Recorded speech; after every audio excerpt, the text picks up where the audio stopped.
به نام خدا. سلام مجدد خدمت همکاران محترم. عرض خسته نباشید.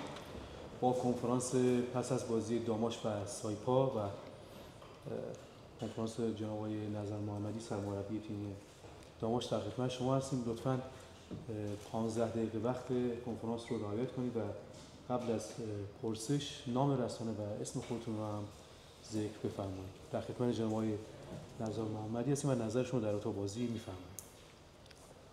بسم الله الرحمن الرحیم. در مورد بازی خب همون جوری که تو دقایق اولیه بازی برعکس جریان بازی روی بازی شروع مجدد کورنر گل خوردیم. توی دقایق ابتدایی نیمه دوم بازم در جریان یه ضربه ایستگاهی شروع مجدد گل دوم رو دریافت کردیم و بازی رو روی 2 ضربه ایستگاهی به تیم حریف واگذار کردیم. قطعاً مسئولیت این شکست با من هست و حتما من مشکل داشتم. هم توی بخش استراتژی ما امروز اصلا تو کل 90 دقیقه خوب نبودیم و بازی رو واگذار کردیم. من به نوبه خودم از مجموعه هوادارهای تیم داماش عذرخواهی میکنم به خاطر این نتیجه و باید بیشتر تلاش بکنیم تا روزهای بهتری رو برای داماش بسازیم. نه نیمه اول نه نیمه دوم خوب نبودیم و دلیل شکست داماش خوب نبودن توی 2 تا 45 دقیقه و 90 دقیقه بازی بود. قطعا مقصر این شکست کامل خود علی نظر محمدی است و هیچ خورده‌ای برای هیچ کس نمیگیرم و ایشالله بتونیم تو بازی‌های آینده با تلاش بیشتر این نتیجه بد رو جبران بکنیم. خسته نباشید. همونطور که می‌دونید و چندین سال از لیگ کار می‌کنید، یه تیم قوی باید یه تیم بیرون زمین قوی هم داشته باشه که شما فکر کنم ندارید تو هفته فکر کنم درگیر اینید که کجا بازی کنید، هواداراتون چی میشن، مجوزتون چی شد، نمیدونم کارت فلان بازیکن سال فکر کنم این وظایف شما نیست که تمام تمرکزتون داره میگیره امسال. این وضعیت باید چی بشه؟ اصلا مدیر عامل تیم کجاست؟ قرار کرده ازش به ما بگید، از ما بدونیم این تیم مدیرش کیه، صاحبش کیه، اگه نمیخواد بیاد اعلام کنه نمیتونم تیم بازی کنم. اینجوری نمیشه که سرمربی این تیم به فکر همه مسائل بخواد باشه. والا پاسخ این سوالات بسیار بسیار شفافه، اما خدمت شما عرض شود که کسی نیست که بخواد به شرایط این باشگاه سر سامونی بده. مجبوریم که با این شرایط خدمتتون عرض شود کنار بیاییم. ما اگر میبینید توی جبهه‌های غیرفنی هم داریم میجنگیم به دلیل اینکه اگر این کارم نکنیم شاید اعزام این تیم به مسابقات هم ممکن نباشه. علاوه بازم میگم مسئولیت فنی این موضوع با خود علی نظر محمدی است. من مسئولیت این شکست رو میپذیرم، اما اون که آقای رفعتی شما یه سوال میکنی، این سوال رو باید افراد دیگه پاسخ. عادت هم ندارم بیام شکست رو بندازم گردن کسای دیگه. ما امروز توی 90 دقیقه خوب نبودیم، نه تو نیمه اول نه تو نیمه دوم خوب نبودیم و بازی رو هم باختیم. ولی اینی که شما میگید ما مشکل خدمتتون عرض شود که ارکان دیگه ای داریم، قطعا کتمان نمیشه کرد. همه اونه میدونن اثر من الشمس. همون جوری که توی 3 ماه میان بینابین 2 تا فصل این تیم هیچ کس سراغش نیومد، همین که خدمتتون عرض شود که برای آماده سازی پیش فصل با بدترین نوع شرایط بودیم، همونطوری که وارد مسابقات داریم میشیم نمیدونن که چه اتفاقی برای ما داره رخ میده، همونجوری که دارید میگید کسی دنبال اسپانسر برای این تیم نیست و همون شرایط داریم میگذرونیم. من متاسفم برای این شرایطی که داریم. فقط خدمتتون عرض شود که شرمنده مردم هستم. مردم بازی اول تو بازی نفت آبادان خدمتتون عرض شود که دقیقه 15 اومدن تو استادیوم، ازشون خواهش کردیم که برن بیرون، اما تا این لحظه نتونستیم بحث مجوز خودمون رو حتی کوچکترین اقدامی رو انجام بدیم. این کارم که نکردیم هیچی. توی یه دونه بازی هم حتی بیرون از خونه هم محروم شدیم که تو تهران بازی کردیم. به هر حال شرایط مناسبی نیست و من به اندازه خودم مسئولیت فنی رو بر عهده میگیرم، اما مسئولیت مدیریتی اینا رو باید دیگران پاسخگو باشن و متاسفانه بعضی از مسئولین ما هم که انتقاد پذیر نیستن، تا توی کنفرانس میایم گله میکنیم و ازشون مطالبه گری میکنیم، بلافاصله با خدمتتون پیغام و پسخام خدمتتون عرض شود که با فرافکنی دنبال گمراه کردن قضیه هستن، دنبال این هستن که جلوی اداراتشون از اینا بنر تشکر و قدردانی صورت بگیره. اشکالی نداره، مردم واقعیت ها رو میدونن، اونا سرشونو کردن توی برف، خبر جاهای دیگه شون رو ندارن، اشکالی نداره. چه کسی بهتر از علی نظر محمدی؟ من توی 2 فصل گذشته نشون دادم که با بدترین شرایط سختم میتونم کارهای بزرگی انجام بدم. امسالم به کوری چشم همون آقایون این کارا انجام میشه.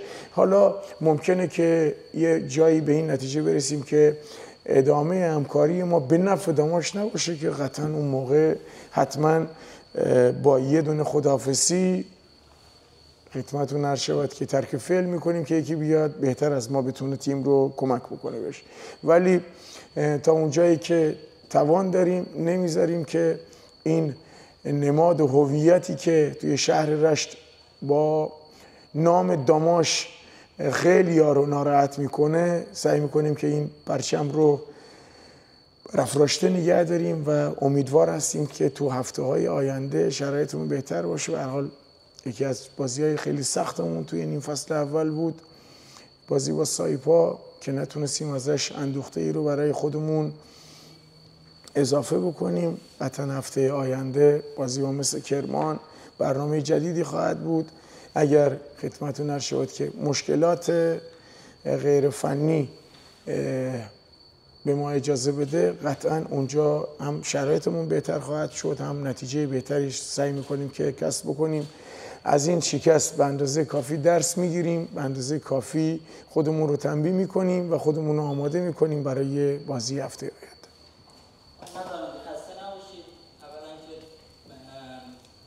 2 تا سوال داشتم، قبل از 2 تا سوالم این که اول این حضور شما و این قبول مسئولیت بیانگر حالا تدبیر و خردمندی که علی نظرمندی روز بیشتر به دست میاره و این ستودنی شاید خیلی مربی‌ها در این شرایط نمیان کنفرانس یا حالا سعی میکنن به گردن این عموم بندازن. یکی اینکه بازی در سردار جنگل، شما بازی‌های گذشته تیم هم حالا دیدیم عملکرد خیلی خوبی داشت حتی از نظر فنی، یعنی حتی اگه پیروزی هم ما به دست نیاوردیم اما از نظر فنی خوب بود. در صورتی که فکر میشد چمن مصنوعی سردار جنگل در روزی که هواداران قرار نبود تو استادیوم باشن برامون یه مزیت محسوب بشه، آیا در عملکرد حالا نسبتا ضعیف امروز این چمن برای ما در واقع ضرر داشت، تاثیرگذار بود رو عملکرد؟ این یه سوال. و موضوع دوم این که در مورد یه حواشی حالا در طول هفته ایجاد شد، یه حواشی میشه گفت خودساخته بیشتر و حالا کسی هم نیست از باشگاه ما بپرسیم و اینا، اینکه یه پیج هواداری حالا یه تری میزنه و کلی فوتبالی بدون حالا هیچ گونه توهینی و یهو تیم از توی خود باشگاه و حالا باشگاه سایپا هم اومده بود، یهو تیم وارد یه حاشیه حداقل مجازی میشه، حالا هواداری تو حوزه رسمی نه، حداقل تو فضای مجازی این آیا بهتر نمیشد کنترل بشه؟ در مورد سوال اولتون که توی سردار جنگل بازی کردیم، قطعا اصلا چمن مصنوعی رو کیفیت کار ما تاثیر منفی که قطعا خواهد گذاشت. ما تو هفته گذشته هم این گله گذاری رو کردیم و زمین اختصاصی ما ازادیه و این حق طبیعی ماست که توی زمین اختصاصی خودمون رو تو چمن طبیعی اونجا بازی کنیم.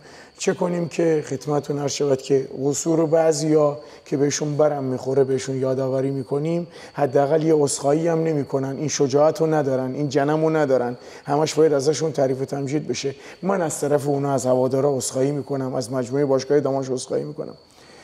در مورد خدمتتون یکی از فن پیج‌های هواداری که یه تصویری رو منتشر کرده بود، خب متاسفانه شرایطی که امروز توی کشور حاکمه، مسئولین ما توی کمیته اخلاق و کمیته انضباطی برای هفته قبل یه تذکری به باشگاه دادن که به هر حال من فکر میکنم که همه میدونن که دریاچه ارومیه خشک شده و این نمادی که توی آذربایجان غربی وجود داره همه دوست دارن که مجدد اون آب به دریاچه برگرده. هفته گذشته دوباره خدمتتون عرض شود که توی یکی از فن پیج‌های هواداریمون هفته جاری یه خدمتتون عرض شود که خودرویی رو زیر استوک داماش گذاشته بودن که این کوریا توی فضای مجازی یه چیزی روتین و عامیانه است و بین هوادارهای دو تا تیم میتونه صورت بگیره که بازم متاسفانه اون حساسیتی که وجود داشت از کمیته اخلاق و فدراسیون فوتبال حراست سازمان لیگ تماس گرفتن و خواستار اعلام براءت باشگاه شدن که ما فکر میکنیم که پیج باشگاه یا رسانه باشگاه این رسانه است.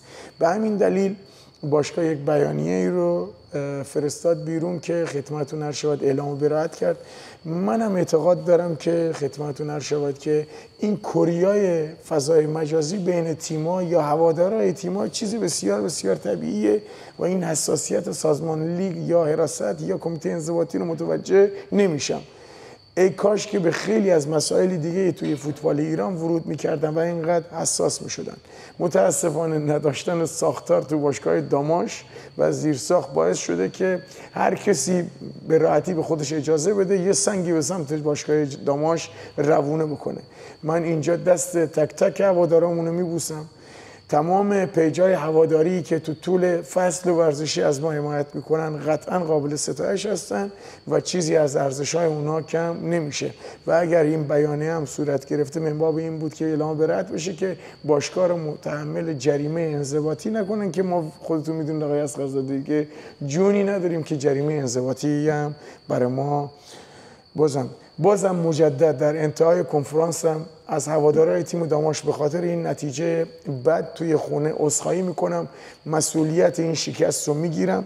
از سوی مدیر کل ورزش جوانانم عذرخواهی میکنم از هوادارها که نتونستیم توی استادیوم عزادی، ایشالله که به آقایون بر بخوره بتونن عزادی رو زود سر و سامون بدن که ما بتونیم توی عزادی توی استادیوم اصلی خودمون بازی بکنیم. ما اگر فنی شکست خوردیم اومدیم فنی مسئولیتمون رو بر عهده گرفتیم.